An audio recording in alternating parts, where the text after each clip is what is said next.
Hi, எல்லாருக்கும் வணக்கம். Welcome to Moon academy. நீங்கள் ஆவலுடன் எதிர்பார்த்து கொண்டிருந்த குரூப் 4 நோட்டிஃபிகேஷன் வந்துடுச்சு.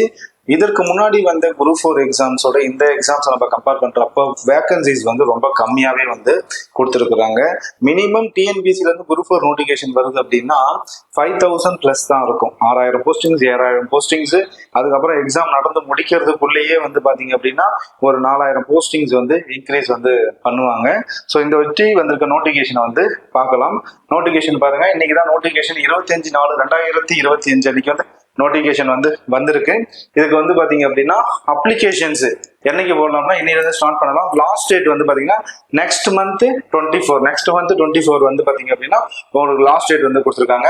நீங்க அப்ளை பண்ணதுக்கு அப்புறம் ஏதாச்சும் கரெக்ஷன்ஸ் ஏதாச்சும் இருந்துச்சு அப்படின்னா அதை சரி பண்ணறதுக்கு 29ஆம் தேதி அதுல இருந்து ஒரு 5 நாள் டைம் கொடுத்துருக்காங்க. அதுக்குள்ள நீங்க என்ன பண்ணலாம், அப்ளை பண்ண அப்ளிகேஷன்ல ஏதாச்சும் கரெக்ஷன் இருந்துச்சுன்னா நீங்க சேஞ்ச் பண்ணிக்கலாம். மற்றபடி நீங்க ப்ரௌசிங் சென்டர் போனாலே என்ன பண்ணிடலாம், அப்ளை பண்ணிடலாம்.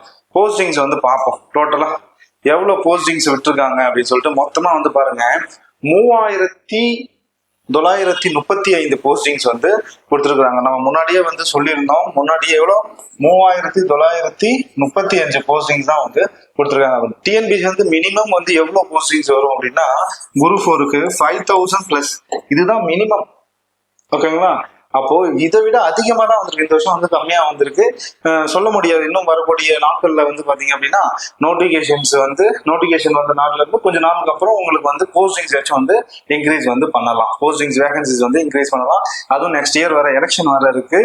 போஸ்டிங்ஸ் நிறையவே வேகன்சிஸ் நிறையவே வரும் அப்படின்னு சொல்லிட்டு எதிர்பார்த்துட்டு இருந்தோம்.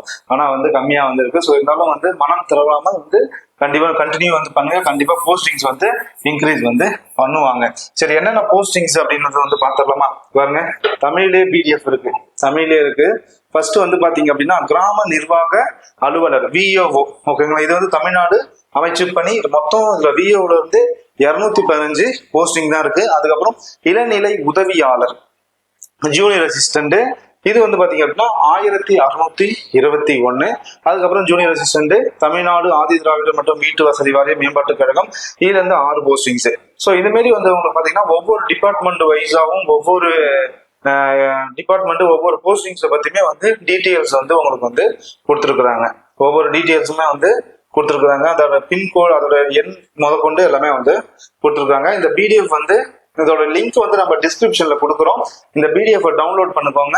இல்ல உங்களுக்கு இந்த பிடிஎஃப் வேணும், நோட்டிபிகேஷனோட பிடிஎஃப் வேணும் அப்படின்னா கீழே டெலகிராம் குரூப் லிங்க் இருக்கும் டிஸ்கிரிப்ஷன்ல. அதை ஜாயின் பண்ணிட்டீங்க அப்படின்னா அதுல உங்களுக்கு இந்த நோட்டிபிகேஷன் பின் பண்ணி வச்சிருப்பாங்க.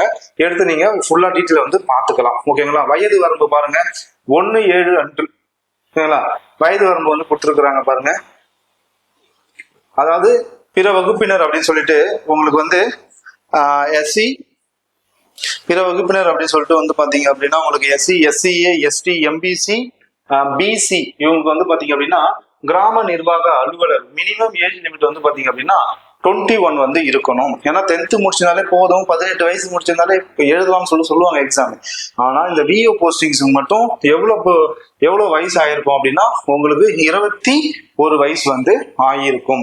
நம்ம நோட்டிபிகேஷன்ல இருக்கிற ஏஜ் லிமிட்டை மட்டும் நம்ம பார்க்கலாம். ஓகே, மற்ற போஸ்டிங்ஸ் தான் பாத்தீங்க அப்படின்னா 18 வயசு நிறைவேறினாலே போதும், 10th குவாலிஃபிகேஷன் இருந்தா போதும்.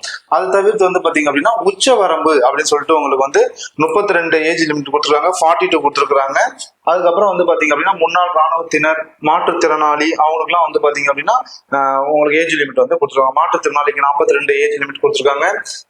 முன்னாள் ராணுவத்தினர்களுக்கு 50 ஏஜ் லிமிட் கொடுத்துருக்காங்க. அப்புறம் ஆதரவற்ற விதவைகளுக்கு 37 வரைக்கும் ஏஜ் லிமிட் உங்களுக்கு கொடுத்துருக்காங்க. ஓகேங்களா? ஸோ இந்த ஏஜ் லிமிட் பாத்தீங்க அப்படின்னா இந்த பிடிஎஃப் உங்களுக்கு டிஸ்கிரிப்ஷன்ல லிங்க் கொடுக்குறேன்.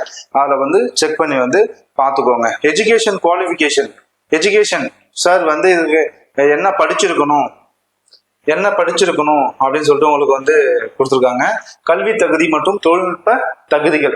இதுல பாத்தீங்க அப்படின்னா கிராம நிர்வாக அலுவலர் இவருக்கு பாத்தீங்க அப்படின்னா குறைந்தபட்சம் பொது கல்வி தகுதி கட்டாயம் பெற்றிருக்க வேண்டும். 10th குவாலிஃபிகேஷன் சொல்லியிருக்கிறாங்க. இதுல பாத்தீங்க அப்படின்னா மேக்சிமம் 10th குவாலிஃபிகேஷன் தான். ஆனா ஒரு சில போஸ்டிங்ஸுக்கு மட்டும் பாத்தீங்க அப்படின்னா உங்களுக்கு டிகிரி ஸ்டாண்டர்ட்ல கேட்டிருக்கிறாங்க. இளநிலை செயல் பணியாளர். ஓகேங்களா? இது பாத்தீங்க அப்படின்னா அங்கீகரிக்கப்பட்ட பல்கலைக்கழகத்தில் அல்லது நிறுவனத்தில் பட்டம் பெற்றிருக்க வேண்டும் அப்படின்னு வந்து சொல்லியிருக்கிறாங்க. அதுல ஒரு சில போஸ்டிங்ஸ் வந்து டிகிரி ஸ்டாண்டர்ட். ஏன்னா இப்போ குரூப் 4 எக்ஸாம் அப்ளை பண்றவங்க மேக்ஸிமம் என்ன பண்ணிருப்பாங்க, எல்லாருமே டிகிரி முடிச்சிருப்பாங்க மேக்ஸிமம். நீங்க வந்து 10th குவாலிஃபிகேஷன் வச்சு நீங்க அப்ளை பண்ணாலும் நீங்க டிகிரி முடிச்சிருந்தீங்கன்னா கவுன்சிலிங்ல போறப்போ அந்த போஸ்டிங்ஸ் வந்து நீங்க வந்து சூஸ் பண்ணிக்கலாம். ஓகேங்களா?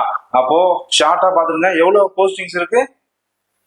3995 போஸ்டிங்ஸ் வந்து உங்களுக்கு வந்து கொடுத்துருக்குறாங்க. ஸோ இந்த டைமை வந்து கரெக்டாக வந்து யூஸ் பண்ணிக்கோங்க. இன்னும் இருக்கிறது சரியா வந்து 78 நாட்கள் மட்டுமே வந்து இருக்குது. புதுசா படிக்கிறவங்க ஒரு கைடன்ஸோட படிங்க. ஒரு கைடன்ஸோட பக்கத்துல ஒரு ஆஃப்லைன் கிளாஸஸோ ஆன்லைன் கிளாஸஸோ உங்களுக்கு எங்க பிடிச்சிருக்கோ அவங்க சேர்ந்து வந்து கண்டினியூவா வந்து ஸ்டடீஸ் பண்ணுங்க. ஆல்ரெடி படித்த மாணவர்கள் வந்து திரும்பி ரிவிஷன் பண்ணுங்க. இந்த போஸ்டிங்கை பார்த்த உடனே வந்து பாத்தீங்க அப்படின்னா டென்ஷன் ஆகுறது, டிப்ரெஷன் ஆகுறது, ஸ்ட்ரெஸ் ஆகுது, அதான் தூக்கி விட்டுடுங்க. உங்களுக்குன்னு போஸ்டிங்ஸ் வந்து வரணும் அப்படின்னா கண்டிப்பா வரும். இப்போ உங்களுக்கான போட்டி வந்து இந்த 4000 போஸ்டிங்குள்ளே தான் வந்து இருக்கும். அதனால கடினமான உழைப்பு வந்து கொடுங்க. நாட்களும் வந்து கம்மியா தான் இருக்கு. அதனால ஃபுல் எஃபோர்ட் வந்து போடுங்க. ஓகே, இதை பத்தி அடுத்த டீட்டெயில்ஸ் வந்து நம்ம அடுத்த வீடியோ பார்க்கலாம். நன்றி, வணக்கம்.